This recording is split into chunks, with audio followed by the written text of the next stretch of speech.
Акыркы күндөрү блогердин окуясынын тегерегинде айрым бир интернет тармактарда туура эмес пикирлер, улуттук маселени козгогон көптөгөн пикирлер пайда боло баштады. Бул жерде бардыгы мыйзам чегинде болуп жатат. Кыргызстандын жарандары катары мыйзамды бузгандыгы үчүн мыйзам чегинде жоопко тартылып, блогер өзүнүн ошо мыйзам чегинде гана блогерге карата чара көрүлгөн. Ал эми блогердин арызы боюнча дагы мыйзам чегинде каралып жатат. Ал эми бул жерде улуттук маселе көтөргөн жарандарга кайрылып кетерибиз. Абайлаңыздар, от менен ойношпоңуздар. Бул жерде улуттук маселе көтөргөн жарандардын, блогерлердин фейк маалыматтар таркаткандар азыркы кезде тиешелүү кызматтар тарабынан такталууда. Көпчүлүгү бул биздин мамлекеттин сыртында туруп алып, биздин элдердин ортосуна от таштоого аракет кылган жарандар такталууда. Учурдан пайдаланып айтып кетерибиз, эскертерибиз. Бул мыйзам чегинде, Кыргыз Республикасынын мыйзам чегинде жооп берип каласыздар.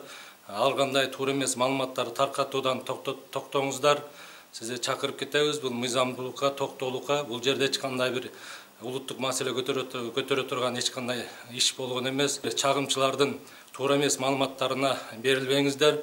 Ошондой эле бул блогерге карата милиция тарабынан күч колдонду деген туура эмес такталган маалыматтар таркап кеткен. Бул боюнча атайын Кыргыз Республикасынын Ички иштер министрлигинин өздүк коопсуздук кызматы жана прокуратура тарабынан текшерүүлөр жүрүлдү. Күч колдонуу уруу байкалган жок. Анда бул блогер 10 май күнү өзүнүн ден соолугу ооруганына байланыштуу тез жардам чакыртырган. Ички иштер бөлүмү тез жардам чакырып берген. 10 күнү саат канчада болду? Бул 10 күнү 12:21. Так, 12ден 21 өткөн. Обед учурунда. О, обед учурунда. Ошондо эмнеге жалоп кылып чакыртат? Мына окуп бересизби? Мына жеринде. Азыр картасын ачсын да. Онун да ошондо эмнеде даттаңызы? Даттанысы башым ооруп атат деп, орусча жазылган. На головные боли.